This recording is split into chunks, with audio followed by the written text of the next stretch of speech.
আসসালামু আলাইকুম। ক্লাস 7 এর ইতিহাসের ক্লাসে আজ তোমাদের সুলতানি ও মুঘল স্থাপত্য নিয়ে আলোচনা করব। সুলতানি ও মুঘলদের স্থাপত্য দেখো, আমরা লাস্ট তোমাদের আলোচনা করেছি তোমাদের পেজ নাম্বার 129-এর নিচের দিক পর্যন্ত, কুতুব মিনার পর্যন্ত আমরা আলোচনা করেছি। পেজ নাম্বার 129-এর নিচের দিক পর্যন্ত আমরা আলোচনা করেছি এবং এখানে আমরা দেখেছি যে লাস্ট প্রশ্ন যেটা তোমাদের দিয়েছি গুগল মিটে ক্লাসের পর, সেখানে দেখবে যে একটা প্রশ্ন ছিল যে কুতুবউদ্দিন আইবকের সময়ের একজন বিখ্যাত ঐতিহাসিকের নাম লেখো এবং তার লেখা একটি গ্রন্থের নাম। এখানে পর্যন্ত আমরা আলোচনা করেছি। তাহলে এই কুতুবউদ্দিন আইবকের সময়ের একজন বিখ্যাত ঐতিহাসিক ছিলেন হাসান নিজামী এবং তার গ্রন্থের নাম তাজুল মাসির। এখানে পর্যন্ত আমরা আলোচনা করেছি। এরপর যেটা আছে সেটা নিয়ে আমরা আলোচনা করব। এরপর যেটা আছে সেটা হচ্ছে তোমাদের আলাউদ্দিন খলজির আমলে যে স্থাপত্যগুলো নির্মিত হয়েছিল তার একটা বর্ণনা দেওয়া আছে। তাহলে আলাউদ্দিন খলজি বংশের যিনি শ্রেষ্ঠ সম্রাট ছিলেন,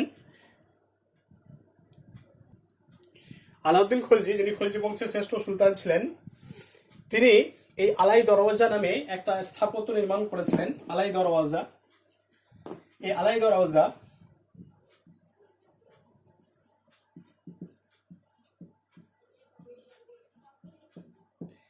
দরওয়াজা তিনি নির্মাণ করেছিলেন এবং এই আলাই দরজা হলো ইন্দো ইসলামীয় শিল্পরীতির একটা উৎকৃষ্ট উদাহরণ। ইন্দো ইসলামীয় যে শিল্পরীতি, ইন্দো ইসলামীয়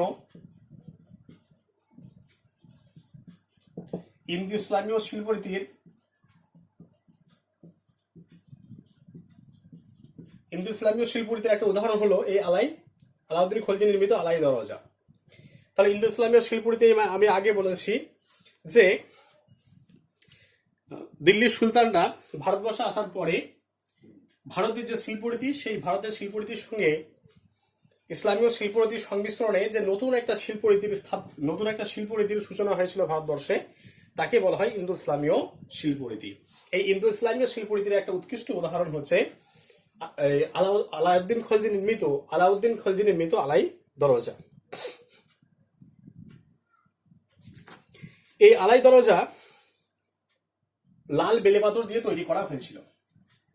লাল বেলেপাথর দিয়ে আলাই দরজাটা নির্মিত হয়েছিল, তৈরি করা হয়েছিল।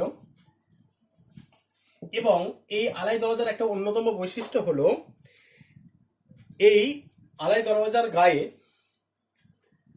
আল্লাহর নাম নয়, খোদাই করা হয়েছিল সুলতানের প্রশংসা। দেখো, আমরা জানি আল্লাহ হচ্ছে সর্বশ্রেষ্ঠ, সর্বশক্তিমান।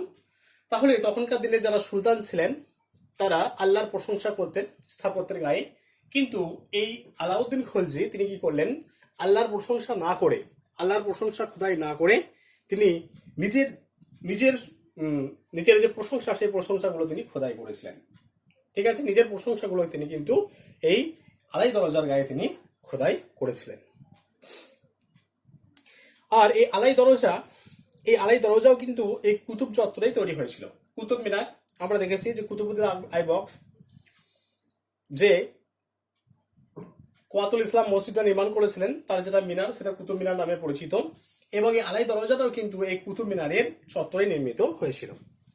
তাহলে এখানে কি কি ছিল? এখানে ছিল কুতুব মিনার, ইলতুৎমিশের সমাধিসৌধ আর আলাই দরজা।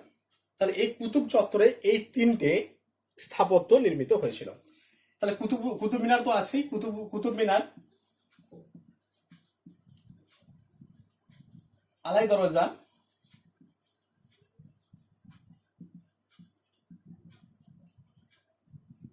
আর ইলতুৎমিশের সমাধিসৌধ।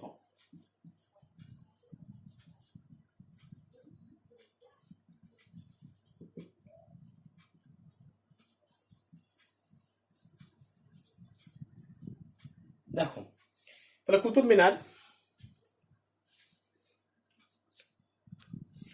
মিনার, আলাই দরজা এবং ইলতুৎমিশের সমাধিসৌধ, এইগুলো এই কুতুব মিনারের যে চত্বর, সেই কুতুব চত্বরে কিন্তু এগুলো নির্মিত হয়েছিল, বা কুতুব চত্বরে এগুলো কিন্তু সবই ছিল।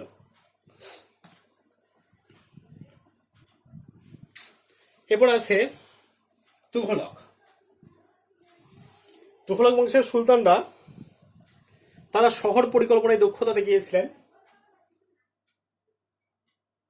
এ প্রসঙ্গে মোহাম্মদ বিন তুঘলকের নাম করতে হয়। মোহাম্মদ বিন তুঘলক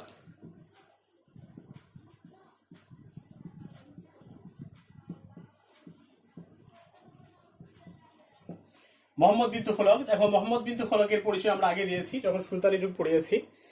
মোহাম্মদ বিন তুঘলকের দৌলতাবাদের দুর্গ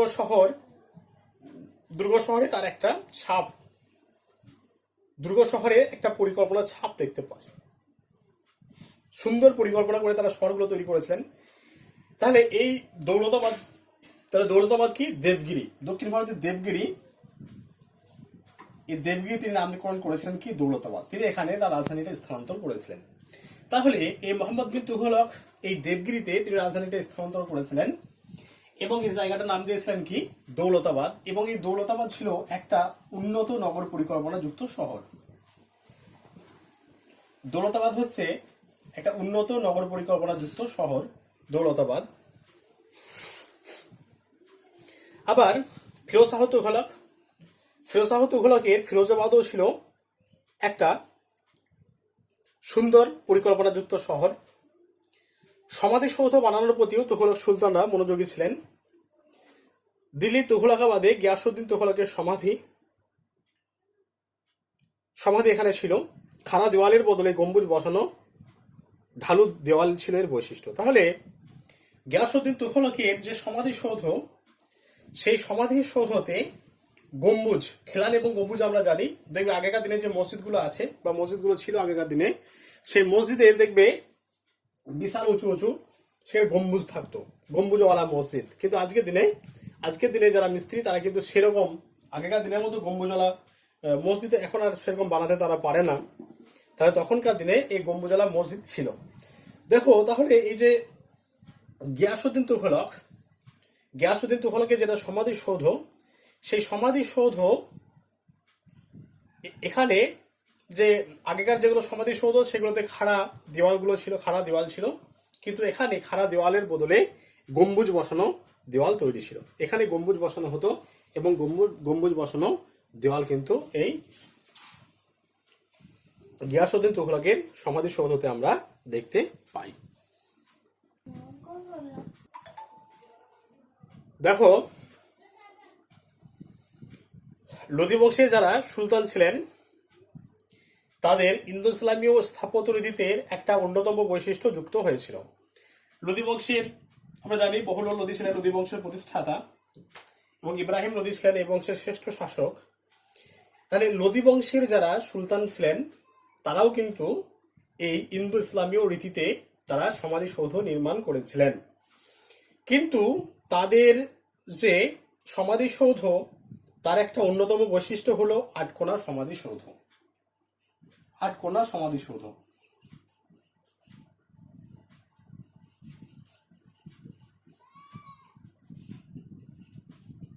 এই আটকোনা সমাধিসৌধ হচ্ছে লোদি বংশে যারা সুলতান ছিলেন তাদের যে স্থাপত্যগুলো, তাদের এই স্থাপত্যের একটা অন্যতম বৈশিষ্ট্য। চওড়া বাগানঘেরা চত্বরে এই সমাধিসৌধগুলি তৈরি করা হয়েছিল। চত্বরগুলির প্রবেশ পথে তৈরি করা হয়েছিল বড় দরওয়াজা। তাহলে চওড়া বাগানঘেরা চত্বরে এই সমাধিসৌধগুলো তৈরি করা হয়েছিল।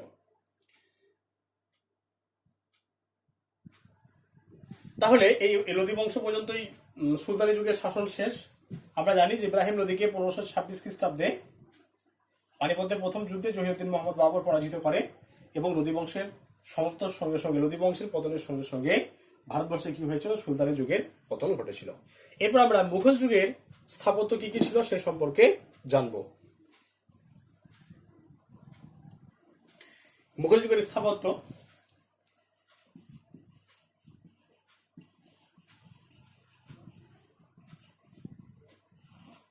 দেখো মুঘল যুগের স্থাপত্য, তাহলে মুঘলরা 1526 খ্রিস্টাব্দে ভারতবর্ষে আসে।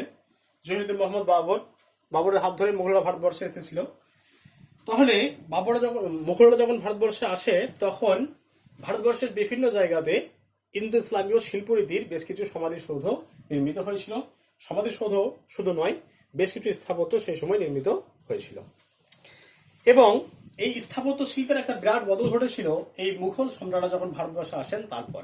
তাহলে মুঘল সম্রাটরা যে সময় ভারতবর্ষে আসছেন সেই সময় কিন্তু যেহেতু সুলতানি শাসন চালু ছিল, সুলতানি শাসন চালু থাকার সঙ্গে সঙ্গে কি হয়েছিল না, সুলতানি শাসন যেহেতু চালু ছিল তাই সুলতানরা কি করেছিলেন, বেশ কিছু তারা এই স্মৃতিসৌধ বা সমাধিসৌধ বা স্থাপত্য তারা কিন্তু নির্মাণ করেছিলেন হিন্দু ইসলামীয় শিল্প রীতিতে।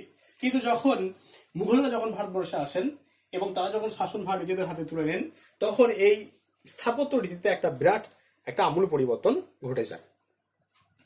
এবং শুধু বাবর নয়, মুঘল যুগের যতজন সম্রাট ছিলেন সকলেই কিন্তু স্থাপত্য শিল্পের একজন সকলেই উৎকৃষ্ট ব্যক্তি ছিলেন এবং তারা সমাজধার ব্যক্তি ছিলেন এই স্থাপত্য শিল্পের ক্ষেত্রে। যে সমস্ত স্থাপত্যগুলো তৈরি হয়েছিল এই সময়, তার সঙ্গে মুঘল স্থাপত্যের বেশ কিছু ছাপ দেখতে আমরা পাই। মুঘল সম্রাট বাবরের বাগানের খুব শখ ছিল।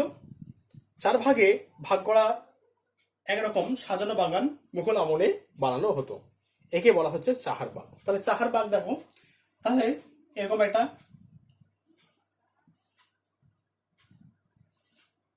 এরকম 4 ভাগে ভাগ করে বাগান তৈরি করা হতো, এটাকে বলছে চাহার বাগ। আবার হুমায়ুনের আমলে দিনপনাহ শহরটি বানানো শুরু হয়েছিল। মুঘল সম্রাট হুমায়ুনের আমলে কি হয়েছিল, দিনপনাহ শহরটি তৈরি করা হয়েছিল। দিনপনাহ শহর,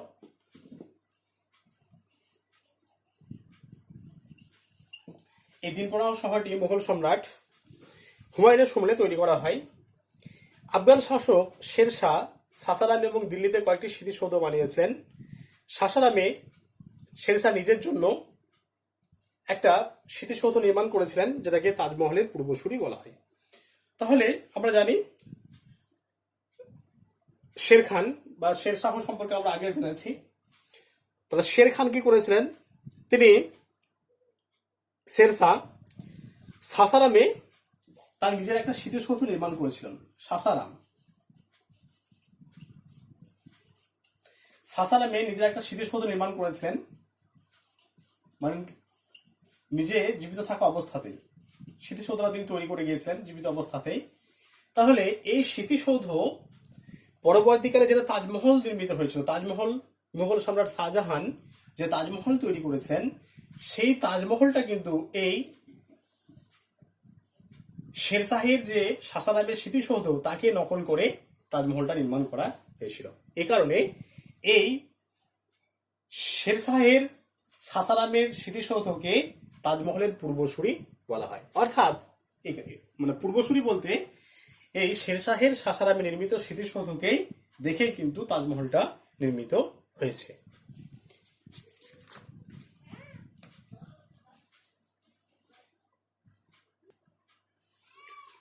মুঘল স্থাপত্যের যে প্রসার, সেই প্রসারটা শুরু হয়েছিল মুঘল সম্রাট আকবরের সময় থেকে। তাহলে মুঘল স্থাপত্যের যে প্রসার, সেই প্রসারটা কিন্তু পুরোপুরিভাবে শুরু হয় মুঘল সম্রাট আকবরের সময় থেকে। ভারতে মুঘল শাসনের প্রসার এবং স্থাপত্য বাড়ানোর কাজ আকবর একসঙ্গে করেছিলেন। দেখো, দুটো জিনিস মুঘল সম্রাট আকবর একসাথে করছেন। কি? একটা হলো মুঘল শাসনের প্রসার আর স্থাপত্য বানানোর কাজ, দুটো। একদিকে নিজের সাম্রাজ্যকে বিস্তার করা, এটা যেমন গুরুত্বপূর্ণ ছিল আকবরের শাসনকালে, অন্যদিকে সেরকম এই যে বিভিন্ন স্থাপত্য নির্মাণ করা, সেটাও কিন্তু তার কাছে একটা গুরুত্বপূর্ণ ছিল। এতে কি সুবিধা হয়েছিল না, একদিকে তার সাম্রাজ্যটা সুরক্ষিত হয়েছিল এবং অন্যদিকে স্থাপত্যের শিল্পের বিকাশ ঘটেছিল। তাহলে দুটো কাজ তিনি একসাথে করেছেন। দুটো কাজ কি? দুটো কাজ দেখো, এক হচ্ছে মুঘল সাম্রাজ্যের প্রসার ঘটাচ্ছে এবং অন্যদিকে স্থাপত্য বানানোর কাজও তিনি হাত দিচ্ছেন। ফলে দুটো কাজ একসাথে হয়েছিল। দুটো কাজ একসাথে হওয়ার ফলে কি হয়েছিল, একদিকে তার সাম্রাজ্যটা সুরক্ষিত হয়েছিল এবং অন্যদিকে স্থাপত্য শিল্পের বিকাশও ঘটেছিল। তাহলে এর একটা অন্যতম উদাহরণ কি? এর একটা অন্যতম উদাহরণ হলো আগ্রা শহর, আগ্রা দুর্গ। এছাড়াও আজমির, লাহোর, কাশ্মীর,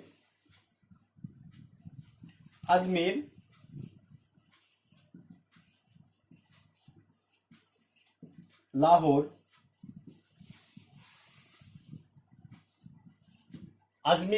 কাশ্মীর, এলাহাবাদ, এ সমস্ত জায়গায় এই সমস্ত জায়গায় কি করেছিলেন তিনি? দুর্গ তিনি নির্মাণ করেছিলেন। দুর্গ নির্মাণ করেছিলেন। দেখো এই যে দুর্গগুলো তিনি নির্মাণ করছেন, তাহলে দুর্গ কি? এই দুর্গগুলো তিনি নির্মাণ করেছিলেন মেন মেন ঘাঁটি ঘাঁটি জায়গায়। এগুলো সব ঘাঁটি ছিল, ফলে বহিঃশত্রুরা যাতে সহজে ভারতবর্ষ প্রবেশ করতে না পারে, ভারতবর্ষকে আক্রমণ করতে না পারে, তার জন্য তিনি এই দুর্গগুলো নির্মাণ করেছিলেন এবং এই দুর্গগুলোতে সবসময় সৈন্য মোতায়েন করা থাকতো। তাহলে এগুলো ছিল প্রথম ঘাঁটি। মানে অন্য দেশের মানুষ যদি ভারতবর্ষকে আক্রমণ করার জন্য আসে, তাহলে এই ঘাঁটিগুলোকে অতিক্রম করে তারপরে ভারতবর্ষে প্রবেশ করতে হবে। এটা মুঘল সম্রাট আকবর বুঝেছিলেন, তাই এই সমস্ত জায়গাগুলোয় তিনি কি করেছিলেন? দুর্গ নির্মাণ করেছিলেন এবং এগুলোতে সব সময় সৈন্য মোতায়েন করা থাকতো। 24 ঘন্টা সেখানে সৈন্যরা সেখানে সেগুলোর উপর নজরদারি রাখতো। মুঘল সম্রাট আকবর তিনি গুজরাট জয় করেছিলেন এবং গুজরাট জয়ের স্মৃতির উদ্দেশ্যে তিনি নির্মাণ করেছিলেন বুলন্দ দরওয়াজা তিনি নির্মাণ করেছিলেন গুজরাট জয়ের স্মৃতির উদ্দেশ্যে।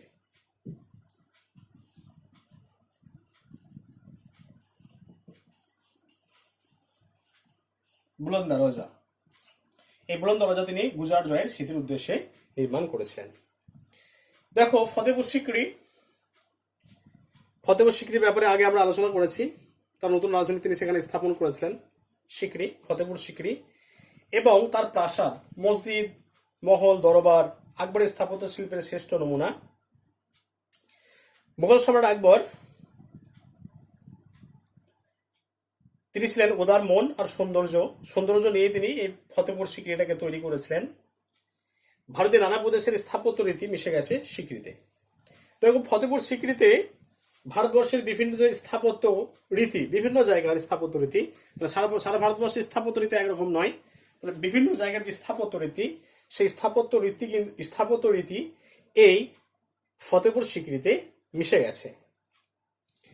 এর ফলে আকবর যে সমস্ত ভারতের সম্রাট, কোনো একটা ধর্মের সম্রাট নন, তার একটা উৎকৃষ্ট উদাহরণ হচ্ছে ফতেপুর সিক্রি। দেখো এখানে যদি ইন্দো ইসলামীয় শিল্পরীতি বা ইসলামীয় শিল্পরীতির যদি প্রভাব ঘটতো ফতেপুর সিক্রিতে, তাহলে অন্যান্য যারা বিধর্মী আছেন, হিন্দু বা আদার্স যে সমস্ত জাতির মানুষ ভারতবর্ষে আছে, তাহলে আকবরের দিকে মুঘল সম্রাট আকবরের দিকে আঙুল তুলতে পারতো যে তিনি যেহেতু একজন ইসলাম ধর্মের মানুষ, তাই তার স্মৃতিসৌধগুলোতে সব ইসলামীয় ছাপ দেখতে পাওয়া যায়। কিন্তু তিনি এত বিচক্ষণ ছিলেন যাতে সেটার দিকে আঙুল তুলতে কেউ না পারে বা সেই দিকে কথা বলতে না পারে। তার জন্য তিনি এই ফতেপুর সিক্রিতে ভারতবর্ষের যে সমস্ত স্থাপত্যগুলো আছে, বিভিন্ন জায়গার অঞ্চলভেদে যে সমস্ত স্থাপত্যগুলো আছে, সেই সমস্ত স্থাপত্যের যারা ভালো ভালো টেকনিশিয়ান, যারা ভালো ভালো স্থাপত্যবিদ, তাদের নিয়ে তিনি এই ফতেপুর সিক্রিটাকে তৈরি করেছিলেন এবং এখানে বিভিন্ন রীতির সংমিশ্রণ ঘটেছিল। এই কারণে তিনি যে ভারতের সম্রাট, এটা বোঝানোর জন্যই কিন্তু তিনি এই কাজটা করেছিলেন।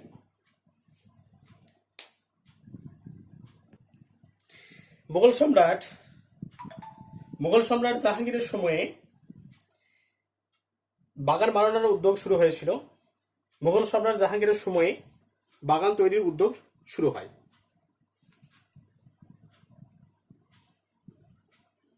এবং কাশ্মীর, আগ্রা এই সমস্ত জায়গায় তিনি তার যে বাগান, সেই বাগান তিনি তৈরি করেছিলেন, সেগুলো তার যে গ্রন্থ তুজুকি জাহাঙ্গীরি, তার যে আত্মজীবনী, এই তুজুকি আত্মজীবনীতে তিনি তার উল্লেখ করেছেন। তাহলে জাহাঙ্গীর আগ্রা আর কাশ্মীর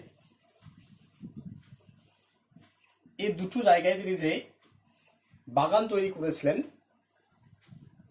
সেটা তার আত্মজীবনীমূলক গ্রন্থ তুজুকি জাহাঙ্গীরিতে তিনি উল্লেখ করেছেন।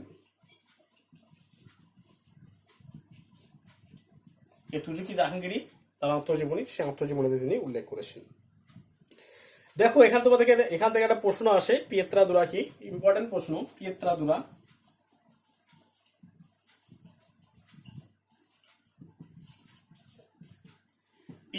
কি? দেখো এই সময় বলতে মুঘল সম্রাট জাহাঙ্গীরের শাসনকালে শ্বেত পাথরে রত্ন বসিয়ে একরকম কারুকার্য করার প্রচলন শুরু হয়েছিল। মুঘল সম্রাট জাহাঙ্গীরের শাসনকালে শ্বেত পাথরে রত্ন বসিয়ে এক ধরনের কারুকার্য করা শুরু হয়েছিল, একে বলা হয় পিয়েত্রা দুরা। ঠিক আছে, তাহলে পিয়েত্রা দুরার একটা উদাহরণ কি? ইতিমাদ-দৌলার সমাধি সৌধ। তাহলে পিয়েত্রা দুরাটা দেখো, তাহলে মুঘল সম্রাট জাহাঙ্গীরের শাসনকালে শ্বেত পাথরের ওপর রত্ন বসিয়ে এক ধরনের কারুকার্য করা শুরু হয়েছিল, একে বলা হয় পিয়েত্রা দুরা। এবং এই পিয়েত্রা দুরার একটা উৎকৃষ্ট উদাহরণ হলো ইতিমাদ-দৌলার সমাধি সৌধ।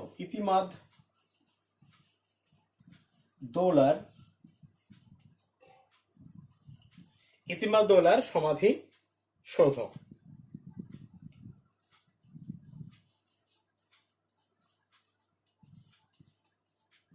ইতিমাদ-দৌলার সমাধি সৌধ হলো এই পিয়েত্রা দুরার একটা উদাহরণ।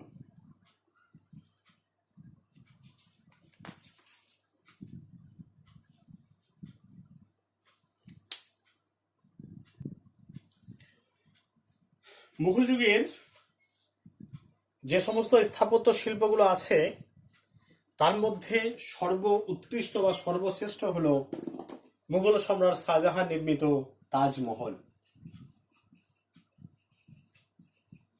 মুঘল সম্রাট শাহজাহান নির্মিত তাজমহল। তাহলে মুঘল সম্রাট শাহজাহান তার প্রিয়তমা পত্নী মমতাজের স্মৃতির উদ্দেশ্যে এই স্মৃতিসৌধটি নির্মাণ করেছিলেন আগ্রায়, দিল্লির আগ্রায় তিনি এটা নির্মাণ করেছিলেন। এবং এই স্মৃতিসৌধটা আজকের দিনেও ভারতবর্ষের সপ্তম আশ্চর্য। তাহলে ভারতবর্ষে যে সমস্ত আশ্চর্য জিনিসগুলো আছে তার মধ্যে একটা আশ্চর্য হলো এই মুঘল সম্রাট শাহজাহান নির্মিত আগ্রার তাজমহল। তাহলে এখানে দেখো যে পাথরের ব্যবহার, কারুকার্য এবং শিল্পরীতির দিক থেকে তাজমহলের আর কোনো তুলনা হয় না। তাহলে এই তাজমহলে এত সুন্দর কারুকার্য করা আছে, এত সুন্দর ডিজাইন করা আছে, পাথরের ব্যবহার এত সুন্দর করা আছে, তাহলে সেগুলো মানে আজকের দিনে একটা অকল্পনীয় ব্যাপার, এত সুন্দর তার গঠন। তার পাশাপাশি লালকেল্লা, জামা মসজিদ, আগ্রা দুর্গের ভিতরে মতি মসজিদ, এই সমস্ত মুঘল সম্রাট শাহজাহানের সময়ে স্থাপত্য শিল্পের একটা উন্নয়ন, একটা সাক্ষী বহন করে।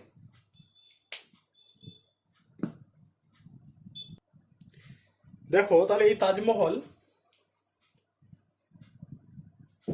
মুঘল সম্রাট মুঘল সম্রাট শাহজাহান তার প্রিয়তমা পত্নী মমতাজের স্মৃতির উদ্দেশ্যে তিনি এই আগ্রা শহরের যমুনা নদীর তীরে এই সমাধিসৌধটা তিনি নির্মাণ করেছিলেন।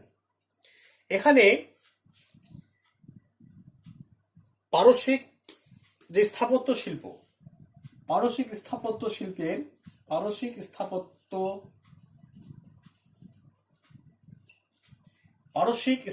শিল্পের মডেলে গঠনে এই সমাধিসৌধটা নির্মাণ করা হয়েছিল। এবং এর একটা অন্যতম বৈশিষ্ট্য হচ্ছে যে সাদা মার্বেল দিয়ে এই সমাধিসৌধটা তৈরি, দুধ সাদা মার্বেল দিয়ে এই সমাধিসৌধটা তৈরি। তোমাদের হয়তো অনেকেই তাজমহল দেখে থাকবে, তাহলে বলছে দুধ সাদা, মানে মার্বেলটা এত সাদা, দুধের মতো সাদা মার্বেল পাথর দিয়ে এই সমাধিসৌধটা তৈরি। এটির প্রধান নকশা যিনি তৈরি করেছিলেন তার নাম হচ্ছে উস্তাদ আহমেদ। তাহলে এই তাজমহলের যিনি ডিজাইনার, যিনি প্রধান নকশাটা তৈরি করেছিলেন, তার নাম হলো উস্তাদ আহমেদ।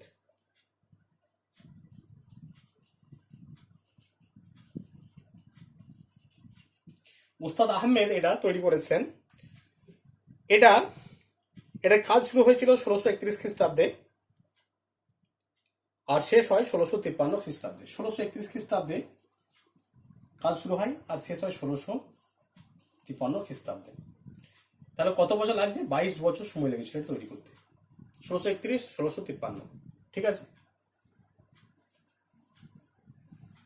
1631 শুরু হয় এবং শেষ হয় 1653 খ্রিস্টাব্দে।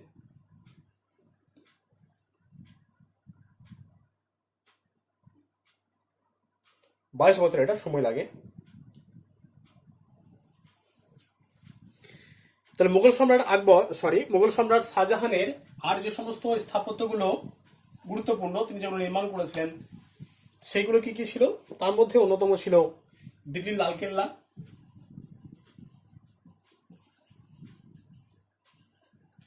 দেওয়ানি আম,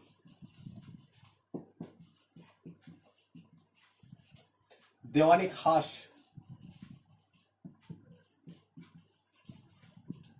মতি মসজিদ,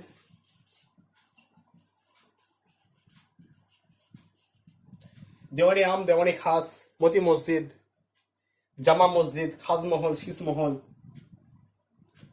জামা মসজিদ, খাসমহল, শীষমহল,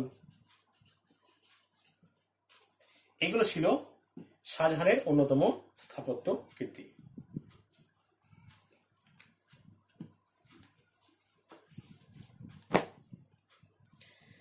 মুঘল সম্রাট ঔরঙ্গজেবের শাসনকালে নানা জায়গায় বিদ্রোহ দেখা দেয় এবং সেই বিদ্রোহ সামলাতে তিনি ব্যতিব্যস্ত হয়ে ওঠেন। সে কারণের জন্য তিনি কিন্তু এই স্থাপত্য বানানোর দিকে মন দিতে পারেননি। স্থাপত্য বানানোর দিকে মন দিতে না পারার দুটো কারণ, এক হচ্ছে বিভিন্ন জায়গায় বিদ্রোহ লেগেছিল, বিদ্রোহগুলো দমন করা কষ্টসাধ্য ছিল, এটা যেমন একটা দিক। তাছাড়া এই সময় খরচ অনেক বেড়ে গিয়েছিল, যুদ্ধের খরচ অনেক বেড়ে যায়, সে কারণের জন্য তিনি স্থাপত্যর দিকে বেশি মন দিতে পারেনি। তবে তিনি তার বেগমের, তার স্ত্রীর স্মৃতির উদ্দেশ্যে একটি মাত্র স্থাপত্য শিল্প নির্মাণ করেছিলেন, যেটা দক্ষিণ ভারতের ঔরঙ্গাবাদে অবস্থিত। সেটার নাম হলো বিবিকা মাকবারা। এই বিবিকা মাকবারা নামে তিনি একটা বিখ্যাত স্মৃতিসৌধ নির্মাণ করেছিলেন তার বেগমের স্মৃতির উদ্দেশ্যে। বিবিকা মাকবারা, বিবিকা মাকবারা নামে তিনি একটা স্মৃতিসৌধ নির্মাণ করেছিলেন।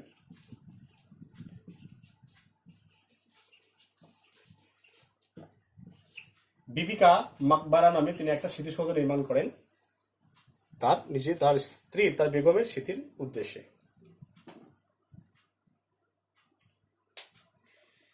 এই হলো তোমাদের মুঘল এবং সুলতানীয় মুঘল যুগের স্থাপত্য। পেজ নাম্বার 134 পর্যন্ত আলোচনা করা হলো।